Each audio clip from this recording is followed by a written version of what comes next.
నమస్కారం ETV news కు స్వాగతం ముఖ్యాంశాలు కాసేపట్లో కోహెడ వద్ద అంతర్జాతీయ సమీకృత మార్కెట్ కు శంకుస్థాపన ప్రైవేటు భాగస్వామ్యంతో నిర్మిస్తున్న తెలంగాణ సర్కార్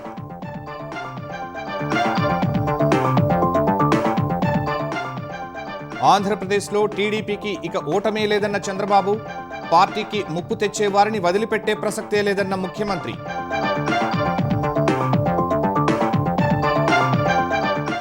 ఏవియేషన్ పాలసీని విడుదల చేసిన ఏపీ సర్కార్ ప్రతి 150 కిలోమీటర్లకు ఒక ఎయిర్పోర్టును నెలకొల్పడమే లక్ష్యమని వెల్లడి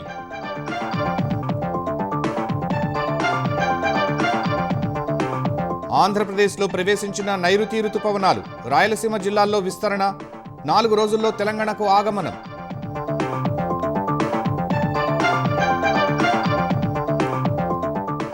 నీట్ పేపర్ లీకేజీపై ఢిల్లీ జంతర్ మంతర్ వద్ద కాక్రోచ్ జనతా పార్టీ నిరసన ధర్మేంద్ర ప్రధాన్ రాజీనామాకు డిమాండ్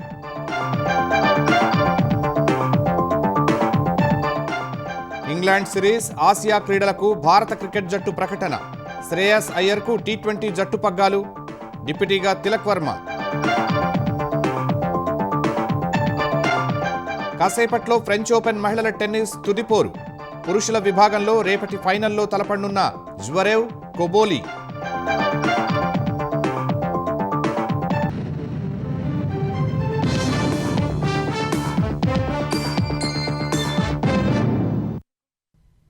హైదరాబాద్ శివారు బాహ్య వలయ రహదారి పక్కన కోహెడలో అంతర్జాతీయ సమీకృత మార్కెట్ కొలువుదీరబోతోంది ప్రపంచ స్థాయి నాణ్యతా ప్రమాణాలు సాంకేతిక హంగులతో అంతర్జాతీయ మార్కెట్ నిర్మాణానికి సీఎం రేవంత్ రెడ్డి కాసేపట్లో భూమి పూజ చేయనున్నారు ప్రభుత్వ ప్రైవేటు భాగస్వామ్యంతో మొత్తం 3,387 కోట్ల రూపాయల వ్యయంతో ఈ ప్రాజెక్టు 3 ఏళ్ల వ్యవధిలో అందుబాటులోకి రానుంది తెలంగాణ రైజింగ్ విజన్ 2047 అవసరాల దృష్ట్యా అంతర్జాతీయ సమీకృత మార్కెట్ రూపకల్పన చేసినందున పండ్లు పూలు డ్రై ఫ్రూట్స్ డైరీ ఫ్రోజన్ చేపలు మాంసం వంటి మార్కెట్లు ఇక్కడ రాబోతున్నాయి ప్రత్యక్షంగా పరోక్షంగా 25,000 మందికి ఉపాధి లభిస్తుందని ప్రభుత్వం భావిస్తోంది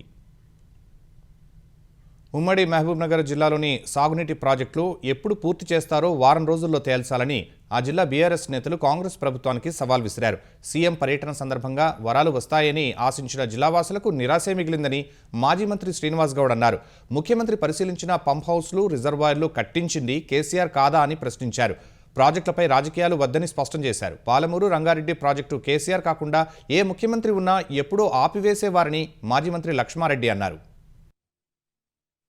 ఇంకా సిగ్గు కాకుండా నిన్న మా మంత్రులు వాళ్ళు మాట్లాడుతున్నారు కాళేశ్వరం పెట్టిండ్రు ఈడ పెట్టలేదు కాళేశ్వరం ఈడ పెట్టకపోవడానికి కారణం మీరే కదా మీరు కేసులు వేసి ఆపినందుకు ఎక్కడో దగ్గర పంజారుగా రాసినాం కాబట్టి ఈడ పెండింగ్ ఈడ అవన్నీ కూడా క్లియర్ చేసేయడానికి టైం పడుతుంది కాబట్టి ఈ లోపల అది కూడా కంప్లీట్ చేశారు తర్వాత ఇది కూడా పని జరిగినాయి అసలు ఈ పాలమూరు లిఫ్ట్ చేసి ఉన్న హర్డిల్స్ అన్ని కూడా కేసీఆర్ గారు కాబట్టే కంప్లీట్ చేయగలిగింది అది అధిగమించడం జరిగింది ఎన్ని రకాల ఇబ్బందులు దాంట్లో నీటి పర్మిషన్లు లేవు ఇంకా అయినా సరే దాన్ని టెక్నికల్గా జాగ్రత్తగా టాక్టిఫుల్గా కేసీఆర్ గారు ఆలోచనతో ఈ స్థాయికి తీసుకొచ్చారు అదే కేసీఆర్ కాకుండా మా గవర్నమెంట్ కాకుండా ఎవరున్నా అది ఆపేస్తుంది పర్మిషన్లు ఆపండి అంటున్నారు పాలమూరు రంగారెడ్డి జిల్లా ప్రాజెక్ట్ అంటేనే లిఫ్ట్ పంప్ హౌస్ రిజర్వాయర్లు టన్నెళ్ళు కాలువలు టోటల్గా 90% మొత్తం నీళ్ళు వచ్చేస్తాయి వచ్చిన తర్వాత 10% ఆ ప్రాజెక్టుల నుంచి కిందికి కాలువలు పంపులు మేమే పెట్టినాం కేసీఆర్ గారే ఆన్ చేసిండు అయిపోయిందా పంప్ కావాల్సినటువంటి పంప్ హౌస్లో కావాల్సినటువంటి కరెంట్ పవర్ మొత్తం కూడా సబ్స్టేషన్లు ఏర్పాటు చేసిండు 100% అయిపోయిందా పంప్ హౌస్లు మొత్తం టోటల్గా 100% పంప్ హౌస్లు కేసీఆర్ గారు కట్టిండు అది అయిపోయిందా 87 కిలోమీటర్ల టన్నల్ అయిపోయింది టోటల్ 87 కిలోమీటర్ల ప్రాజెక్ట్ మొత్తం కూడా 87 అయిపోయింది టోటల్ ఈ ప్రాజెక్టుకు డిజైన్ చేసింది 45 కిలోమీటర్ల కాలువలు 45 కిలోమీటర్ల కాలువలలో 41 కిలోమీటర్ కాలువలు అయిపోయినాయి ఓన్లీ 2.5 కిలోమీటర్ల కాలువలు మాత్రం మిగిలినాయి అంటే టోటల్ ప్రాజెక్టే ఇవి దీనిలో అన్నీ అయిపోయినాయి మీరు వచ్చిన తర్వాత చేసింది ఏముంది అసలు నీళ్ళు వేయడానికి సంవత్సరం అంట 6 నెలలు అంట నీళ్ళు ఈ రిజర్వాయర్లు నింపడానికి 6 నెలలు కాదు 6 రోజులు అయిపోతుంది తెలుగుదేశం పార్టీకి ఇకపై ఓటమి లేదని ఆ పార్టీ అధినేత చంద్రబాబు ఉద్ఘాటించారు ఓటమి రాదనే స్థాయిలో జాగ్రత్తలు తీసుకుంటున్నామని తెలిపారు టీడీపీ కేంద్ర కార్యాలయం ఎన్టీఆర్ భవన్లో శిక్షణ పొందుతున్న క్లస్టర్ ఇన్ఛార్జీలతో కాఫీ కబుర్లు కార్యక్రమంలో చంద్రబాబు పాల్గొన్నారు ప్రజలతో మంచిగా ఉంటూ ప్రజాస్వామ్యాన్ని గౌరవిస్తున్నామని తెలిపారు సంక్షేమం అభివృద్ధి చేస్తూ ప్రజలకు స్వేచ్ఛను ఇవ్వడంతో పాటు ఆత్మ విమర్శ చేసుకుంటున్నాం కాబట్టే ఓటమి రాదన్నారు డిఎస్సి నిర్వహణపై చేస్తున్న దుష్ప్రచారానికి గట్టిగా ఇచ్చిన కౌంటర్లతో గొడ్డలి పార్టీ కంగుతిందన్నారు. సర్వేలు చేయిస్తున్నామని, తప్పులు చేసిన వాళ్లను వదిలించుకుంటానని తేల్చి చెప్పారు. మంచి ఆలోచనలు చేసే వాళ్ల చుట్టూ మంచి వాళ్లే తోడవుతారన్నారు. చెడు ఆలోచనలు చేసే వాళ్ల చుట్టూ గొడ్డలి బ్యాచ్ జమవుతుందన్నారు. రాష్ట్రంలోని ప్రతి బూత్లోనూ గతానికి మించి ఓట్లు రావాలన్నారు. అధికారంలో ఉన్నప్పుడు సహనం, ఓపిక అవసరమని పేర్కొన్నారు. కానీ గొడ్డలి పార్టీ ఆగడాలు శృతిమించితే వదిలిపెట్టమని చంద్రబాబు హెచ్చరించారు. ప్రతి ఒక్కరూ సైకిల్ తొక్కితే ఆరోగ్యానికి ఆరోగ్యం, పర్యావరణ పరిరక్షణ, ఇంధన పొదుపు కల సాకారమవుతుందని ముఖ్యమంత్రి చంద్రబాబు అన్నారు. పర్యావరణ దినోత్సవం ద్వారా ప్రజల్లోకి మంచి సందేశం తీసుకెళ్లగలిగినట్టు తెలిపారు. టీడీపీ నేతలు కూడా సైకిల్ తొక్కి ప్రజలు ఆ స్ఫూర్తిని అందిపుచ్చుకునే విధంగా చేశారని పార్టీ కార్యాలయంలో మీడియాతో ఇష్టాగోష్ఠిలో చంద్రబాబు చెప్పారు. అనంతరం చంద్రబాబు కార్యాలయంలో నిర్వహిస్తున్న శిక్షణా తరగతులకు హాజరయ్యారు. పలువురు బాధితుల నుంచి వినతులు స్వీకరించారు. ఆయా సమస్యల పరిష్కారానికి హామీ ఇచ్చారు. ఆంధ్రప్రదేశ్ ఏవియేషన్ పాలసీ 2026ను కూటమి సర్కార్ విడుదల చేసింది. 2026-31 కాలానికి అమల్లో ఉండే ఈ విధానం కింద ఏపీలో ప్రతి 150 కిలోమీటర్ల పరిధిలో ఒక విమానాశ్రయం ఏర్పాటు చేయాలన్న లక్ష్యాన్ని పెట్టుకున్నట్లు తెలిపింది. ఈ విధానంలో అంతర్జాతీయ, దేశీయ, ప్రాంతీయ విమానాశ్రయాల విస్తరణకు అవకాశం కల్పిస్తారు. తక్కువ ఖర్చుతో సాధారణ విమానాశ్రయాలు, జల విమానాశ్రయాలు, హెలిపోర్ట్ల మౌలిక సదుపాయాల అభివృద్ధికి కృషి చేస్తారు. సమీకృత విమానాశ్రయాలకు మౌలిక సదుపాయాల అభివృద్ధి, మెరుగైన వాయు అనుసంధానం, వాయు సరుకు రవాణా, లాజిస్టిక్స్ అభివృద్ధి చేయాలని విధానపత్రంలో ఏపీ సర్కార్ తెలిపింది. విమానయాన రంగానికి సంబంధించిన నైపుణ్యాల శిక్షణకు, మౌలిక సదుపాయాలు, ఏరోస్పేస్ తయారీ, నిర్వహణ, మరమ్మతు, ఓవర్హాల్, ఎంఆర్ఓ సౌకర్యాల అభివృద్ధి సహా ఏపీని విమానయాన కేంద్రంగా దేశానికి తూర్పు ముఖద్వారంగా నిలపాలనేదే లక్ష్యమని ప్రభుత్వం తెలిపింది. ఈ రంగంలో పెట్టుబడుల ఆకర్షణ, ఉపాధి విస్తరణ, విమానయాన సంబంధిత పరిశ్రమల ఏర్పాటును ప్రోత్సహిస్తామని వెల్లడించింది. ఈ విధానం అమలుకు ఆంధ్రప్రదేశ్ విమానాశ్రయాల అభివృద్ధి కార్పొరేషన్ లిమిటెడ్ ఏపీఏడీసీఎల్ నోడల్ ఏజెన్సీగా పనిచేయనుంది. దేశ రాజధాని ఢిల్లీలోని జంతర్ మంతర్ వేదికగా కాక్రోచ్ జనతా పార్టీ తొలి భారీ నిరసన చేపట్టింది. దేశ విద్యా వ్యవస్థ వైఫల్యాలు, నీట్ పరీక్ష, సిబిఎస్ఈ ఫలితాలపై ఆందోళనల వేళ కేంద్ర విద్యాశాఖ మంత్రి ధర్మేంద్ర ప్రధాన్ రాజీనామాకు డిమాండ్ చేస్తూ నిరసనలు చేపట్టింది. సీజేపీ వ్యవస్థాపకుడు అభిజిత్ దిప్కే ఆధ్వర్యంలో ఈ నిరసన జరిగింది. ఇప్పటివరకు సోషల్ మీడియాలో మాత్రమే కనిపించిన అభిజిత్ ఆందోళన కోసం అమెరికా నుంచి తొలిసారి భారత్కు వచ్చారు. ఈ నిరసనకు భారీ సంఖ్యలో యువత తరలివచ్చింది. కొంతమంది బొద్దింక మాస్కులు ధరించి చేతుల్లో జాతీయ జెండాలు, పుస్తకాలు పట్టుకుని నిరసన తెలిపారు. ప్రధాన్ రాజీనామా చేయాలంటూ ప్లకార్డులు ప్రదర్శించారు. ఈ సందర్భంగా మాట్లాడిన అభిజిత్, విద్యార్థుల డిమాండ్ల పరిష్కారాన్ని పక్కన పెట్టిన కేంద్రం తమ సంస్థకు చెందిన సామాజిక మాధ్యమాల ఖాతాలను డిలీట్ చేయడంపైనే దృష్టి పెట్టిందని విమర్శించారు. ఈ సుదీర్ఘ పోరాటంలో తాము వెనకడుగు వేసే ప్రసక్తే లేదని, దేశంలోని యువత, విద్యార్థులు ఎవరికీ అమ్ముడు పోరని వెల్లడించారు. నీట్ పేపర్ లీకేజీ, ఎల్పీజీ ఇంధన ధరల పెంపు, సిబిఎస్ఈ వైఫల్యం, రూపాయి పతనంలో కేంద్ర ప్రభుత్వ వైఖరికి నిరసనగా హైదరాబాద్లో కాంగ్రెస్ నిరసన ర్యాలీ చేపట్టింది. బషీర్బాగ్ చౌరస్తా నుంచి ట్యాంక్ బండ్ అంబేద్కర్ విగ్రహం వరకు ఈ ర్యాలీ సాగింది. ఈ నిరసనలో పీసీసీ చీఫ్ మహేష్ కుమార్ గౌడ్, మంత్రి పొన్నం ప్రభాకర్ సహా పలువురు నాయకులు పాల్గొన్నారు. నీట్ ప్రశ్నపత్రం లీకేజీకి బాధ్యత వహించి కేంద్ర మంత్రి ధర్మేంద్ర ప్రధాన్ రాజీనామా చేయాలని డిమాండ్ చేశారు. పెంచిన చమురు ధరలను తగ్గించాలని కాంగ్రెస్ నాయకులు డిమాండ్ చేశారు. చిన్న చిన్న కష్టాలకు వెనకడుగు వేయకుండా మహిళలు ముందుకు వచ్చి పురుషులతో సమానంగా పనిచేయాలని తెలంగాణ డీజీపీ సివి ఆనంద్ సూచించారు. మహిళల భద్రత, సాధికారత లక్ష్యంగా స్టాండ్ విత్ హర్ అనే కార్యక్రమాన్ని ఆయన ప్రారంభించారు. స్త్రీ రైడ్ పేరుతో అంబర్పేట్ పోలీస్ లైన్లో ప్రత్యేక డ్రైవింగ్ శిక్షణ అందించారు. 2-వీలర్, 3-వీలర్ డ్రైవింగ్ నైపుణ్యాల్లో మహిళలకు ప్రత్యేక శిక్షణ తీసుకున్న 55 మంది మహిళలకు ఆయన డ్రైవింగ్ లైసెన్సులు అందజేశారు. అత్యవసర పరిస్థితుల్లో మహిళలకు సురక్షిత రవాణా సేవలు అందించడమే స్త్రీ రైడ్ కార్యక్రమం ప్రధాన ఉద్దేశమని డీజీపీ వివరించారు. మహిళలపై వేధింపుల నివారణకు స్త్రీ రైడర్ల సేవలు ఉపయోగపడతాయన్నారు. స్వయం ఉపాధి కల్పించడం సహా మహిళల్లో ఆత్మవిశ్వాసం పెంపొందించడమే స్త్రీ రైడ్ లక్ష్యమని ఆనంద్ వివరించారు. మనందరికి తెలుసు, మన ఉన్న సామాజిక ఆర్థిక పరిస్థితులు ఏవైతే ఉన్నాయో మన దేశంలో మహిళలు బయటికి వెళ్ళి పనిచేయాలంటే అంత సులభమైన విషయం కాదు. వారికి పెళ్ళైతే భర్త అర్థం చేసుకోవాలి, అన్ని విధాలుగా కోఆపరేట్ చేయాలి. పెళ్లి కాకపోతే మళ్ళీ తల్లిదండ్రులు, వాళ్ళ అన్నదమ్ముళ్ళు ఎవరైతే ఉన్నారో వాళ్ళు సపోర్ట్ చేయాలి. మన జనాభాలో 50% వరకు మహిళలే ఉంటారు కదా. 50% పని చేయకపోతే జిఎస్డిపి ఏదైతే ఉందో అది 50% తగ్గిపోతుంది. మీరందరూ ముందుకొచ్చి పని చేయకపోతే దేశ ప్రొడక్టివిటీ ఏదైతే ఉందో అదే విధంగా తగ్గిపోతుంది. అమెరికా, ఇరాన్ పరస్పర దాడులతో పశ్చిమాసియా దద్దరిల్లుతోంది. ఇరాన్ నిఘా రాడార్ కేంద్రాలపై అమెరికా దాడులు చేస్తుండగా గల్ఫ్ దేశాలను టెహ్రాన్ లక్ష్యంగా చేసుకుంది. కువైట్, బహ్రెయిన్లపై క్షిపణులు, డ్రోన్లతో Islamic revolutionary guard corps IRGC విరుచుకుపడింది. కువైట్, ఇరాన్లపై ఇరాన్ 7 బ్యాలిస్టిక్ క్షిపణులతో దాడులు చేసినట్లు అమెరికా సెంట్రల్ కమాండ్ ప్రకటించింది. 7 బ్యాలిస్టిక్ క్షిపణుల్లో 6ంటిని వైమానిక రక్షణ వ్యవస్థలు గాల్లోనే విజయవంతంగా అడ్డుకున్నాయని తెలిపింది. మిగిలిన 7వ క్షిపణి తన లక్ష్యాన్ని చేరుకోలేకపోయిందని పేర్కొంది. దాడుల సమయంలో కువైట్లో 5 సార్లు ప్రమాద హెచ్చరిక సైరన్లు మోగాయి. ప్రస్తుతం పరిస్థితి అదుపులోనే ఉందని, శత్రు క్షిపణి దాడులను సమర్థవంతంగా తిప్పికొడుతున్నట్లు కువైట్ సైన్యం వెల్లడించింది.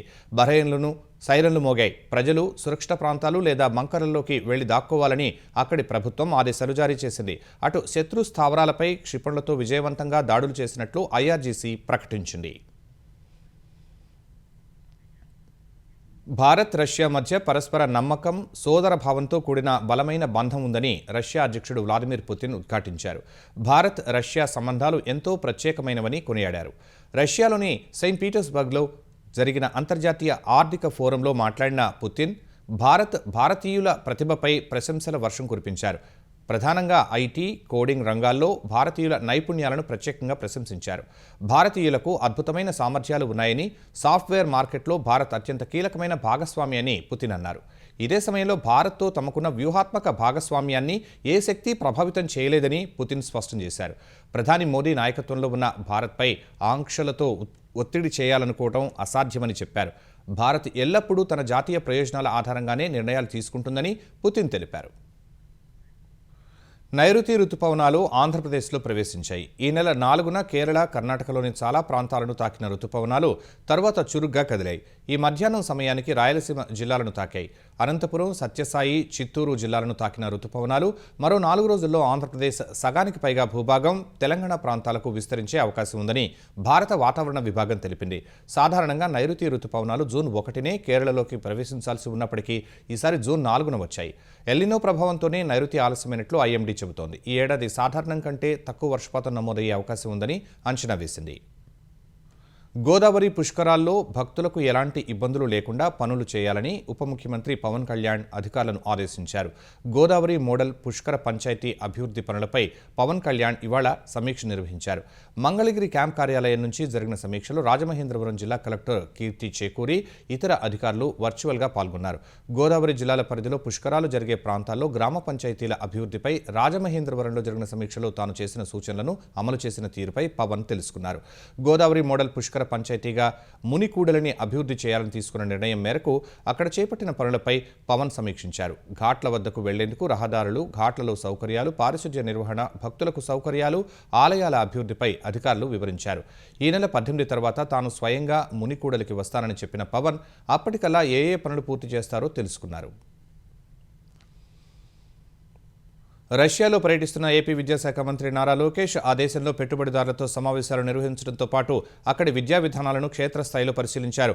మాస్కోలో స్పేర్ ఆధ్వర్యంలో నడుస్తున్న విభిన్నమైన పాఠశాల స్కూల్ 21ను లోకేష్ సందర్శించారు. సంప్రదాయ విద్యా విధానానికి భిన్నంగా పాఠశాలలో అనుసరిస్తున్న విధానాలను నిర్వాహకులు, విద్యార్థుల ద్వారా ప్రత్యక్షంగా తెలుసుకున్నారు. స్కూల్ 21 అనేది రష్యాలో స్పేర్ బ్యాంక్ ప్రారంభించిన ఉచిత ప్రోగ్రామింగ్ సాఫ్ట్వేర్ డెవలప్మెంట్ విద్యా కార్యక్రమమని నిర్వాహకులు వివరించారు. విద్యార్థుల నుంచి ఎలాంటి ట్యూషన్ ఫీజు వసూలు చేయరన్నారు. స్కూల్ 21 ఇంటర్నేషనల్ 42 నెట్వర్క్లో సభ్యత్వం కలిగి స్వతంత్రంగా పనిచేస్తుందని చెప్పారు. ఫ్రెంచ్ కోడింగ్ స్కూల్ ఎకోల్ 42 రూపొందించిన వినూత్నమైన భవిష్యత్ పాఠశాల విద్యా పద్ధతులను అనుసరిస్తుందని తెలిపారు. స్కూల్ 21లో ప్రవేశం కోసం ఎంపిక ప్రక్రియ విభిన్నంగా ఉంటుందని తెలిపారు. జనసేన నుంచి రాజ్యసభ ఎన్నికలకు అభ్యర్థిగా లింగమనేని రమేష్ నామినేషన్ దాఖలు చేశారు. రమేష్ నామినేషన్పై 6 జనసేన ఎమ్మెల్యేలు, 3 టీడీపీ ఎమ్మెల్యేలు, బీజేపీ నుంచి 1 సంతకాలు చేశారు.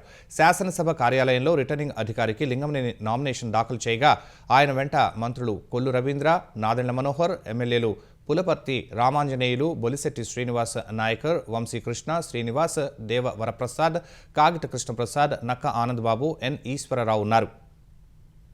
రేవంత్ రెడ్డి టీం సభ్యుడిగా ఉన్నప్పుడు తన ఫోన్ ట్యాప్ చేశారని భువనగిరి ఎంపీ చామల కిరణ్ కుమార్ రెడ్డి తెలిపారు. ఫోన్ ట్యాపింగ్ కేసులో సిట్ విచారణకు హాజరైన ఎంపీ 2023 జూలైలో తన ఫోన్ ట్యాప్ అయినట్లు అధికారులు చెప్పారని వెల్లడించారు. హరీష్ రావు ఒప్పుకుంటారో లేదో కానీ ఆయన ఫోన్ కూడా ట్యాప్ అయిందని చామల వివరించారు. ఇక సొంత బిడ్డది మేనల్లుడైనటువంటి హరీష్ రావు లాంటి ఫోన్లనే ట్యాప్ చేసినప్పుడు ఇక ఈటల రాజేందర్లు, రేవంత్ రెడ్డిలు, చామల కిరణ్ కుమార్ రెడ్డిల లెక్కేముంది అంటే అధికారంలోకి రావాలి అన్న ఆలోచన 2018లో కూడా మీరు చూసినట్టయితే 90 మంది ఎమ్మెల్యేలు అంటే 88 మంది ఎమ్మెల్యేలు గెలిచినాక కూడా మంత్రి పదవులు ఇవ్వలేదు. ఎందుకు ఇవ్వలేదు అంటే అందరు ఫోన్లు నాకు తెలిసి ట్యాప్ చేయించి ఎవరికి మంత్రి పదవి ఇవ్వాలనో కన్ఫ్యూజన్లో పడ్డటువంటి పరిస్థితి కేసీఆర్ గారికి క్లియర్గా పడుతుంది. హైదరాబాద్లోని పేదల కాలనీల్లో హైడ్రా దాడులు చేసి ఆ భూములను పెద్దలకు అప్పగిస్తోందని టీఆర్ఎస్ అధ్యక్షురాలు కవిత ఆరోపించారు. హైడ్రా తమపైన దాడి చేస్తే తిప్పికొట్టామని తెలిపారు. సీఎం రేవంత్ రెడ్డికి నీళ్లపై అవగాహన లేదన్నారు. కాంగ్రెస్ సర్కార్కు ఇదే చివరి అవకాశం అన్నారు. ప్రభుత్వ భూమిని రక్షించే బాధ్యత తమ పార్టీ తీసుకుంటుందన్న కవిత భూములు అమ్మితే భవిష్యత్తు తరాలకు ఇబ్బందులు ఎదురవుతాయని హెచ్చరించారు. వాళ్ళ ఆంధ్రోలు 200 టీఎంసీలు తీసుకుపోయిన తర్వాత రేపు పొద్దున హైదరాబాద్ నగరానికి పెరుగుతున్నటువంటి భవిష్యత్ అవసరాలకి కృష్ణా నీళ్లు సరిపోవు. గోదావరి మనకు దిక్కు. నేను రేవంత్ రెడ్డి గారిని డిమాండ్ చేస్తా ఉన్నాను, మీరు కనుక బనకచెర్ల ప్రాజెక్ట్ కానీ ఇంకో ప్రాజెక్ట్ కానీ వాళ్ళు 200 టీఎంసీలు తీసుకుపోండి అంటే గోదావరిలో మనకు అడగండి అదనంగా 200 టీఎంసీలు. హైడ్రాకు నేను ఛాలెంజ్ చేస్తాను. ఏది నాగారం మున్సిపాలిటీలో ఐకామ్ అనే సంస్థ ఉన్నది. ఇది మెగా కంపెనీ వాళ్ళు కొనుక్కున్నారు. ఆయుధాలు తయారీ చేస్తారు అక్కడ. ఇప్పుడు కేంద్ర ప్రభుత్వ పర్మిషన్ వచ్చింది, బాంబులు తయారు కూడా అక్కడ చేస్తా ఉన్నారు. ఈ సంస్థ మా దగ్గర ఉండేటటువంటి 2 చెరువులు, మేడిబావి, జాలుబావి అని 2 చిన్న చెరువులు ఉంటాయి. ఆ 2 చెరువులలో ఈ సంస్థ 5 ఎకరాలు కబ్జా చేసిందని మున్సిపాలిటీ తీర్మానం అవుతుంది. ఇరిగేషన్ ఆఫీసర్లు పోయి ఎంక్వైరీ చేస్తారు, అన్ని పేపర్లలో వస్తుంది. కానీ చర్యలు మాత్రం ఇప్పటివరకు తీసుకోలేదు. నేను మళ్ళీ అడుగుతున్న హైడ్రాని, మీకు మెగా మీద చర్యలు తీసుకునే ధైర్యం ఉందా? ఫీజు నియంత్రణ చట్టాన్ని ప్రభుత్వం వెంటనే అమలు చేయాలని, పెండింగ్లో ఉన్న ఫీజు రీయింబర్స్మెంట్ బకాయిలను విడుదల చేయాలని పీడీఎస్యూ విద్యార్థి సంఘం డిమాండ్ చేసింది. ఈ మేరకు విద్యార్థి సంఘం కార్యకర్తలు మంత్రి తుమ్మల నాగేశ్వరరావు క్వార్టర్ను ముట్టడించారు. మంత్రి కాన్వాయ్ను అడ్డుకుని నిరసన తెలిపారు. ప్రభుత్వానికి వ్యతిరేకంగా నినాదాలు చేసిన విద్యార్థులు సమస్యలను వెంటనే పరిష్కరించాలని డిమాండ్ చేశారు. భారీ సంఖ్యలో తరలివచ్చిన విద్యార్థులు ఫీజుల పెంపుతో తల్లిదండ్రులు ఇబ్బందులు ఎదుర్కొంటున్నారని ఆందోళన వ్యక్తం చేశారు. తెలంగాణలోని ప్రైవేటు విద్యా సంస్థలు ఇష్టారాజ్యంగా ఫీజులు వసూలు చేస్తున్న ప్రభుత్వం నియంత్రణ చర్యలు చేపట్టడంలో విఫలమైందని ఆరోపించారు. ఫీజు నియంత్రణ చట్టాన్ని అమలు చేసి విద్యాసంస్థల ఫీజులపై పర్యవేక్షణ చేపట్టాలని డిమాండ్ చేశారు. విద్యార్థుల నిరసన ఉద్రిక్తంగా మారగా పోలీసులు ఆందోళనకారులను అడ్డుకున్నారు. పలువురు పీడీఎస్యూ నాయకులను అదుపులోకి తీసుకున్నారు.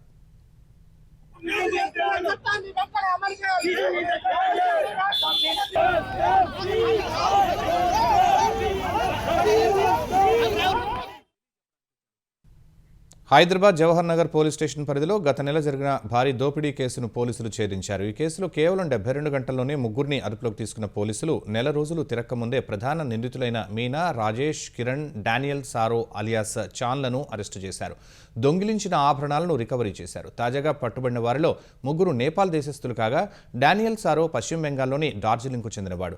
సాంకేతిక ఆధారాలతో లోతుగా విచారించిన పోలీసులు ప్రధాన నిందితురాలు మీనాపై 2023లో మొయినాబాద్లో దోపిడీ కేసు ఉన్నట్లు పోలీసులు గుర్తించారు. గత నెల కౌకూర్లోని గోల్డ్ సెంచరీలో నివసిస్తున్న ఇంటర్నేషనల్ ఆర్బిట్రేటర్ మురళీమోహన్ ఇంట్లో ఈ ముఠా పక్కా ప్రణాళికతో దోపిడీకి పాల్పడింది. వృద్ధ దంపతుల నిస్సహాయతను ఆసరాగా చేసుకుని పని నెపంతో ఇంట్లో చేరిన ముఠా సభ్యులు పుట్టినరోజు వేడుకల నెపంతో వృద్ధులను దోపిడీకి పాల్పడ్డారు. దంపతులను కట్టేసి మత్తుమందు ఇచ్చి 60 తులాల బంగారం, 15 కిలోల వెండి, 3000 అమెరికన్ డాలర్లు ఎత్తుకు వెళ్లారు. వెంటనే రంగంలోకి దిగిన పోలీసులు సాంకేతిక ఆధారాలతో కేసును ఛేదించారు.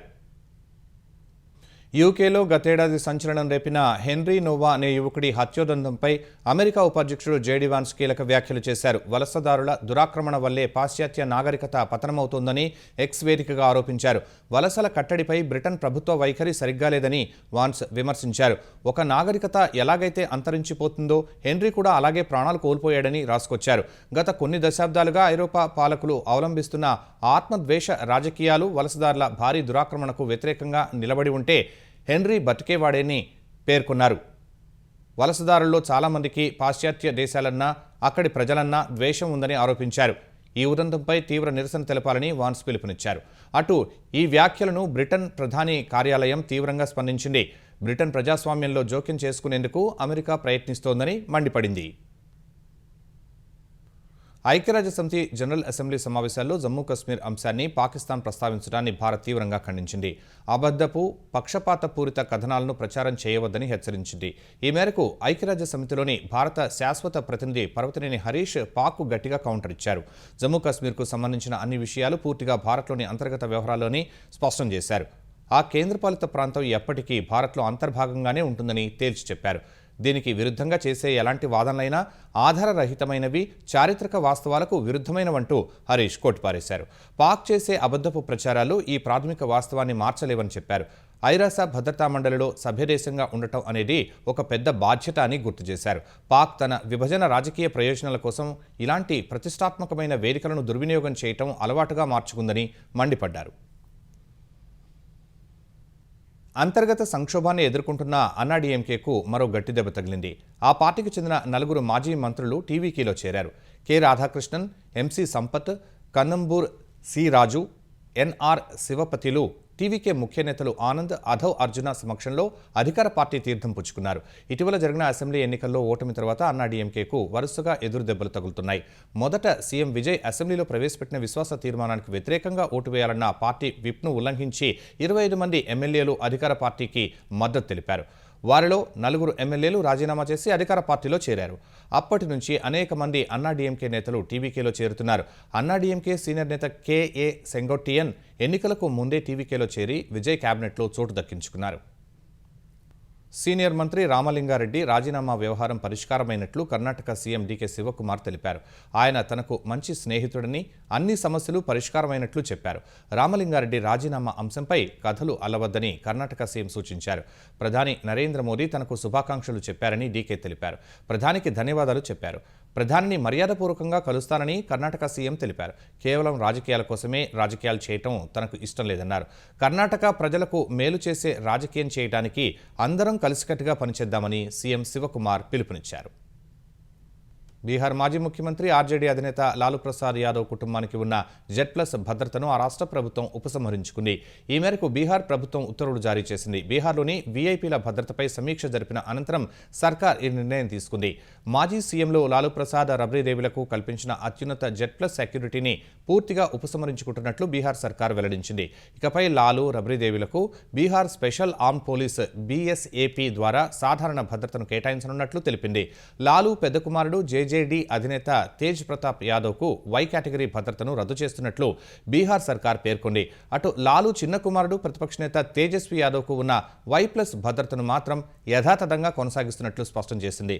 లాలూ పెద్ద కుమార్తె ఎంపీ మీసా భారతి, తేజస్వి యాదవ్ భార్య రాజశ్రీ యాదవ్కు ఇస్తున్న భద్రతలో ఎలాంటి మార్పులు చేయలేదని వెల్లడించింది. భారత టీ20 జట్టుకు కొత్త కెప్టెన్ వచ్చాడు. అందరూ అనుకున్నట్లుగానే సూర్యకుమార్ యాదవ్పై వేటు వేసిన సెలెక్టర్లు అతడి స్థానంలో శ్రేయస్ అయ్యర్కు పగ్గాలప్పగించారు. ఐర్లాండ్, ఇంగ్లాండ్ పర్యటనలు సహా ఆసియా క్రీడలకు భారత టీ20 జట్టును సెలక్షన్ కమిటీ ప్రకటించింది. తెలుగు కుర్రాడు తిలక్ వర్మను వైస్ కెప్టెన్గా నియమించింది. ఐపీఎల్లో దుమ్ములేపిన యువ సంచలనం వైభవ్ సూర్యవంశీని ఎంపిక చేసింది. ఈ ఎంపికతో భారత సీనియర్ జట్టులో చేరిన అత్యంత పిన్న వయస్కుడిగా 15 ఏళ్ల సూర్యవంశీ క్రికెట్ దిగ్గజం సచిన్ రికార్డును బ్రేక్ చేశాడు. సూర్యకుమార్ యాదవ్ను జట్టు నుంచి కూడా సెలక్షన్ కమిటీ తప్పించింది. ఐపీఎల్లో రాణించిన పేసర్ ప్రిన్స్ యాదవ్కు అవకాశం కల్పించింది. ఈ 3 సిరీస్లకు దాదాపు ఒకే జట్టును ఎంపిక చేసింది. ఆసియా క్రీడలకు మాత్రమే మహమ్మద్ సిరాజ్, ప్రిన్స్ యాదవ్లను తప్పించి స్టార్ పేసర్ జస్ప్రీత్ బుమ్రాను ఎంపిక చేసింది. బుమ్రాను ఐర్లాండ్, ఇంగ్లాండ్తో సిరీస్లకు విశ్రాంతినిచ్చింది. ఫ్రెంచ్ ఓపెన్ పురుషుల సింగిల్స్లో టైటిల్ ఫేవరెట్ రెండో సీడ్ అలెగ్జాండర్ జ్వెరెవ్ ఫైనల్కు దూసుకు వెళ్లాడు. ఏకపక్షంగా జరిగిన సెమీఫైనల్లో 26వ సీడ్ చెక్ ఆటగాడు జాకబ్ మెనిక్సిక్ పై 7-5, 6-2, 3-6, 6-3తో జ్వెరెవ్ ఘన విజయం సాధించాడు. బలమైన ఫోర్ హ్యాండ్ షాట్లు ఆడిన ఈ జర్మనీ స్టార్ తొలి సెట్ నుంచే ఆధిపత్యం చూపించాడు. తొలి 2 సెట్లు కోల్పోయినా మెన్సిక్ పట్టుదల కోల్పోలేదు. 3వ సెట్ను నెగ్గి ఉత్కంఠ రేపాడు. అయితే 4వ సెట్లో జోరు కొనసాగించిన జ్వెరెవ్ సెట్ను, మ్యాచ్ను గెలిచాడు. ఈ విజయంతో కెరీర్లో రెండోసారి రోలాండ్ గ్యారోస్లో తుదిపోరుకు జ్వెరెవ్ అర్హత సాధించాడు. అటు మరో సెమీస్లో ఇటలీ ఆటగాడు ఆర్నాల్డ్ డి అనారోగ్యంతో తప్పుకోవడంతో ఇటలీకే చెందిన ఫ్లావియో కోబోలి ఫైనల్కు అర్హత సాధించాడు. రేపు జరిగే ఫైనల్లో కోబోలిని జ్వెరెవ్ ఢీకొంటాడు. అటు ఈ సాయంత్రం జరిగే మహిళల సింగిల్స్ ఫైనల్లో Russia player Mirra Andreeva, Poland star స్వాలిన్స్కా అమీతుమీ తేల్చుకోనున్నారు. ముఖ్యాంశాలు మరోసారి. కాసేపట్లో కోహెడ వద్ద అంతర్జాతీయ సమీకృత మార్కెట్కు శంకుస్థాపన. ప్రైవేటు భాగస్వామ్యంతో నిర్మిస్తున్న తెలంగాణ సర్కార్.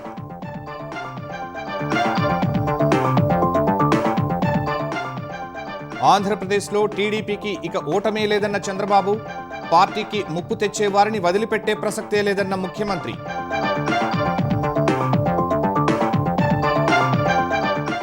ఏవియేషన్ పాలసీని విడుదల చేసిన ఏపీ సర్కార్ ప్రతి 150 కిలోమీటర్లకు ఒక ఎయిర్పోర్టును నెలకొల్పడమే లక్ష్యమని వెల్లడి.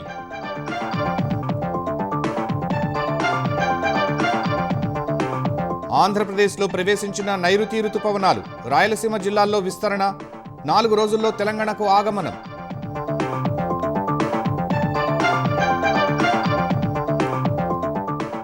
నీట్ పేపర్ లీకేజీపై ఢిల్లీ జంతర్ మంతర్ వద్ద కాక్రోచ్ జనతా పార్టీ నిరసన, ధర్మేంద్ర ప్రధాన్ రాజీనామాకు డిమాండ్.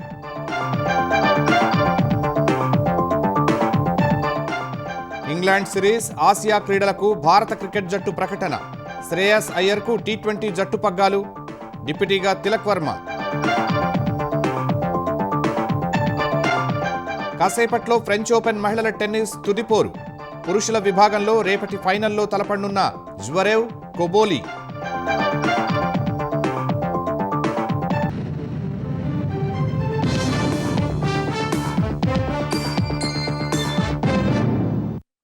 ఈటీవీ న్యూస్ సమాప్తం. నమస్కారం.